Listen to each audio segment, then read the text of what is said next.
Hello guys, आप सभी का स्वागत है फिर से हमारे नई नए यूट्यूब चैनल के फोर्थ वीडियो में। तो हम आज बात करने वाले हैं स्टूडेंट वीज़ा के डॉक्यूमेंट्स के बारे में। जैसे हम पिछले वीडियो में बात की थी स्टूडेंट वीज़ा की प्रोसेस के बारे में, तो इस वीडियो में हम बताऊंगा कौन कौन से डॉक्यूमेंट मैंने इमिग्रेशन न्यूजीलैंड और कॉलेज को सबमिट किए थे और कौन कौन से डॉक्यूमेंट्स रिक्वायर्ड है। अगर आपको भी न्यूजीलैंड स्टूडेंट वीज़ा पे आना हो तो प्लीज़ ये वीडियो पूरा एंड तक देखिएगा। और अगर आपको वीडियो पसंद आए तो प्लीज़ इसको लाइक, शेयर और सब्सक्राइब कीजिएगा। और अगर किसी को न्यूजीलैंड आना हो तो प्लीज़ उसके साथ भी ये वीडियो शेयर कीजिएगा, जैसे उसको भी पूरी इन्फॉर्मेशन मिले। तो बिना देर किए हुए चलो शुरू करते हैं इस वीडियो को।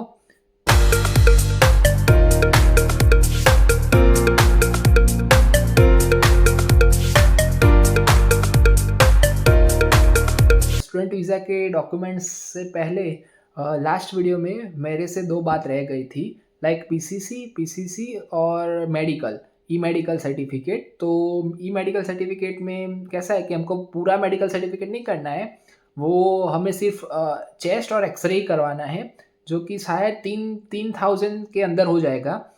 तो बेसिकली वो एक आपको मेडिकल सर्टिफिकेट चाहिए और एक पीसीसी चाहिए। PCC means police clearance certificate, जिसकी वैलिडिटी 6 मंथ है, और ये ई मेडिकल सर्टिफिकेट की वैलिडिटी 3 मंथ्स है। तो वो अगर आप ये 3 मंथ्स का और 6 मंथ का ड्यूरेशन ध्यान में रख के वो दोनों सर्टिफिकेट मैंडेटरी है न्यूजीलैंड के लिए। जिसको भी 6 मंथ से ज़्यादा का वीज़ा चाहिए उन सभी के लिए दोनों चीज़ें ज़रूरी है। तो पीसीसी का तो कैसा है कि पीसीसी आपको लाइक पीसीसी में मेरे डेढ़ महीने लग गए थे आने में। तो मीन्स आप भी वैसे ही प्रोसेस उस 1.5 महीने की टाइम फ्रेम है गुजरात में, तो कि उतना टाइम लग गया था पीसीसी आने में। और पीसीसी मैंने खुद से ही अप्लाई किया था। तो मैं आपको ये वीडियो बनाऊंगा कि पीसीसी के लिए कैसे अप्लाई करते हैं, और फिर अगर और ई मेडिकल के लिए कैसे अप्लाई करते हैं, वो दोनों वीडियो में आपको एक वीडियो बनाऊंगा उसके बारे में आगे।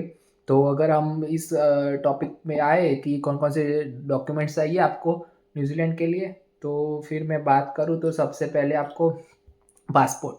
पासपोर्ट मीन्स सारा ओल्ड, और अगर कोई दूसरा पासपोर्ट हो आपका जो पुराना हो, और लाइक नया फ्रेश पासपोर्ट, और उसकी स्कैन कॉपी चाहिए। मीन्स सारा का सारा स्कैन किया हुआ, like all the pages, like 36 pages हो तो 36 पेजेस स्कैन किए हुए चाहिए, उसमें स्कैन कॉपी चाहिए। फिर दूसरा passport size photo. Means passport size photo वो भी डिजिटल फॉर्मेट में चाहिए, नॉट फिजिकल, जेपीजी। और वो मीन्स फाइल आती है ना पूरी, जैसे हम बहुत मैरिज में और उसमें होती है ना फाइल जैसी जेपीजी, सिर्फ ऐसा फेस ही दिखाई दो, ऐसा एक फ़ोटो। पासपोर्ट साइज पासपोर्ट और पासपोर्ट साइज फ़ोटो।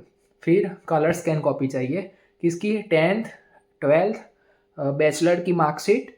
मार्कशीट के साथ सर्टिफिकेट आता है एक लास्ट में, जब भी आपने कंप्लीट किया और डिप्लोमा किया हो तो डिप्लोमा का सर्टिफिकेट आता है। और वो सारी मार्कशीट प्लस वो certificate, like completion of diploma and completion of bachelor का एक सर्टिफिकेट आता है जो लास्ट में आता है, और उसकी ट्रांसक्रिप्ट, ये तीनों।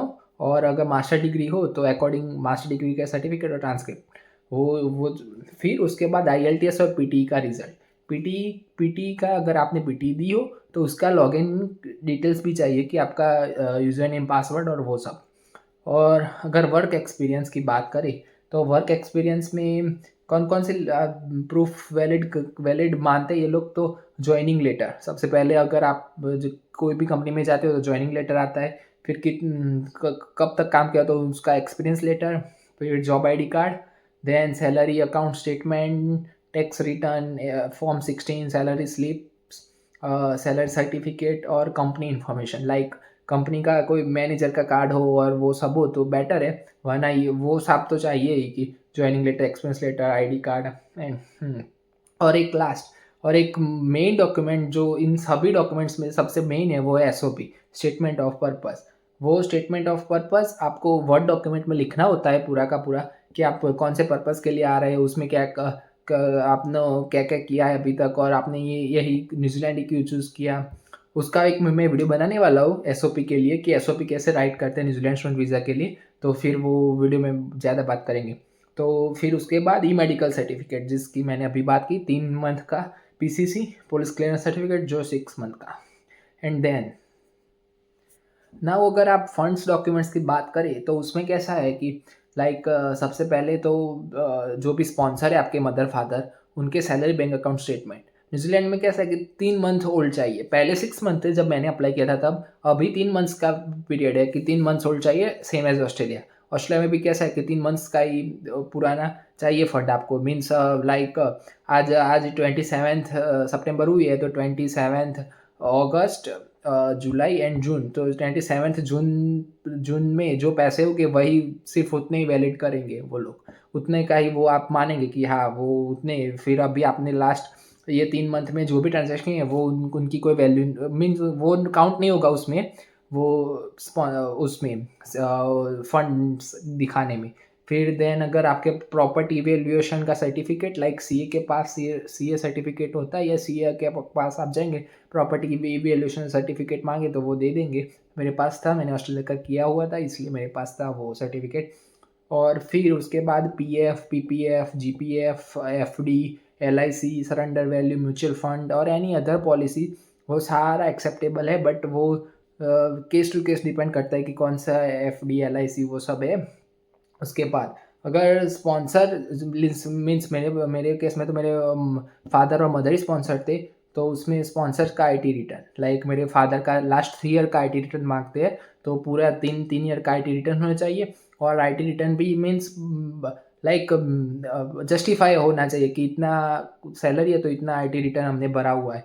लाइक ऐसा नहीं कि अभी भरा और अभी आपको अप्लाई करना है तो अभी भर दिया, तो वो शायद वो ऐसा पूछ सकते हैं कि आपने अभी क्यों भरा, पहले क्यों नहीं भरा, लाइक लास्ट 2-3 साल का, तो मीन्स जस्टिफाइबल होना चाहिए।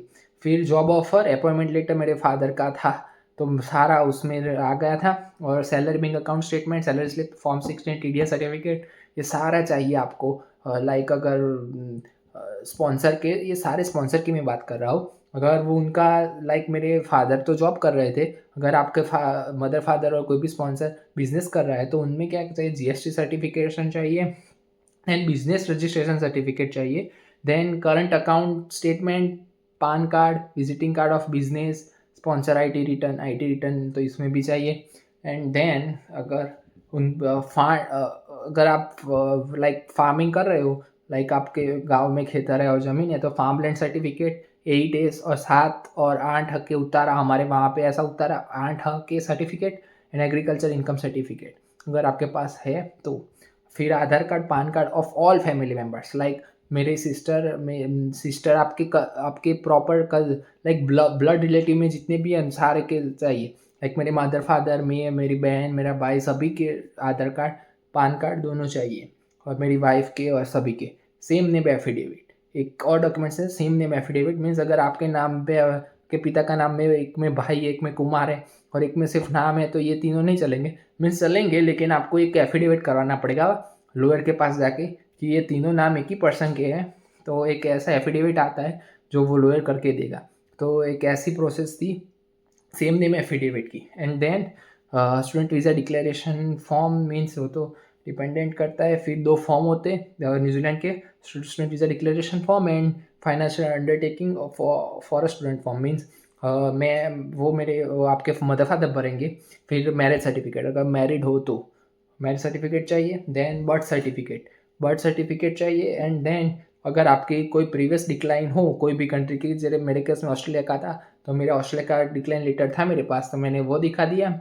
और अगर कोई क्लोज रिलेटिव न्यूजीलैंड में रहता हो आपका, लाइक आपकी मेरी सिस्टर और मेरी मीन्स मेरी सगी सिस्टर और इमीडिएट सिस्टर और इमीडिएट ब्रदर इधर रहता हो, तो उनका भी डिटेल्स मांगते हैं ये लोग, लेकिन वो देना एक अच्छी बात है कि आपको वो लोग यहाँ पे है तो आपका वो इमिग्रेशन वाले ऐसे मानते हैं कि वो लोग भी आपको सपोर्ट कर सकते हैं। और फिर पेमेंट के लिए क्रेडिट कार्ड चाहिए होगा कि क्रेडिट कार्ड की डिटेल्स।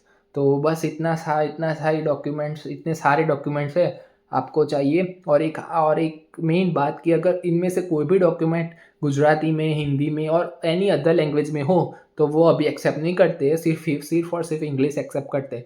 इंग्लिश और एनी अदर लैंग्वेज में हो तो फिर भी चल जाएगा, लेकिन इंग्लिश में होना ज़रूरी है। तो मेक श्योर कि आप सारे डॉक्यूमेंट्स इंग्लिश में करवा लो, तो बेटर रहेगा आपके लिए, क्योंकि वो लोग फिर क्वेरी निकालेंगे कि इंग्लिश में नहीं है, आप इंग्लिश में करा के आओ।